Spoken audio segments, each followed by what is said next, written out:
پاگل ملنگ۔ ایک دفعہ کا ذکر ہے، ایک بادشاہ اپنی ملکیت یعنی اپنے ملک کی سیر کو نکلا۔ وہ اپنی رعایا کی خبر لینا چاہتا تھا۔ دورے کے دوران اس کی نظر ایک ملنگ پر پڑی جو راستے میں بیٹھا تھا، اور ایک دری اور ایک پرچ کے علاوہ اس کے پاس کچھ بھی نہ تھا۔ بادشاہ نے مزید نوٹ کیا کہ اس پرچ میں بھی صرف چند چھولے پڑے تھے، پر وہ ملنگ مسکرا رہا تھا۔ ملنگ کی مسکراہٹ میں اتنا شدید اطمینان اور سکون ظاہر ہو رہا تھا کہ بادشاہ حیران رہ گیا۔ خیر، وہ آگے بڑھ گیا۔ دوسرے دن پھر بادشاہ کی نظر اس پر پڑی اور وہ اسی طرح خوش باش بادشاہ کی پالکی پھر بھی آگے بڑھ گئی۔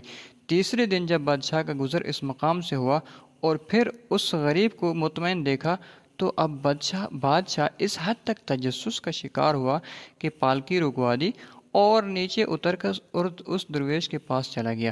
اسے بتایا کہ ملک کا بادشاہ ہوں اور 3 دن سے تیری مسکراہٹ اور مفلسی کا یکجا ہونا مجھے ہرگز ہضم نہیں ہو رہا۔ آخر ایسا کیا ہے تمہارے پاس جو تمہیں خوشی دیتا ہے؟ میرے پاس پورے ملک میں سب سے زیادہ دولت ہے، مگر میں پرسکون نہیں ہوں۔ کیا تمہارے پاس پوشیدہ دولت ہے؟ درویش نے نفی میں سر ہلایا۔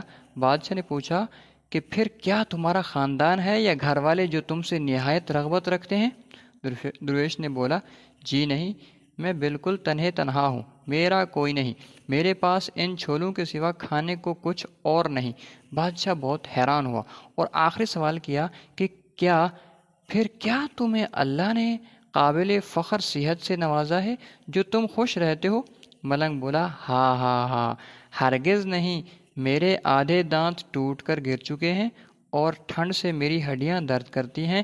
بادشاہ نے پوچھا کہ او بھائی صاحب پھر کیوں سکون سے بیٹھے ہو؟ ملنگ بولا، اللہ پر یقین رکھو، اس پر توکل کرو۔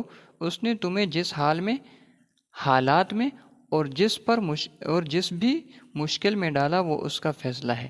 وہ تمہارے نشوونما کے لیے ضروری ہے۔ اس کو پتہ ہے کہ تمہارے اندر کیا کمی کجی ہے جو تمہیں دور کرنے کی ضرورت ہے۔ وہ تمہیں اس آگ میں ڈال کر سونا بنائے گا۔ صبر، شکر، اللہ کی رضا میں رضامندی، ایسے سوچو اور اپنے حال کو ایسے ہی تسلیم کرو تو تمہیں کسی شے کی کمی محسوس نہیں ہوگی۔ رزق اس نے دینا ہے، وہ دے گا۔ مجھے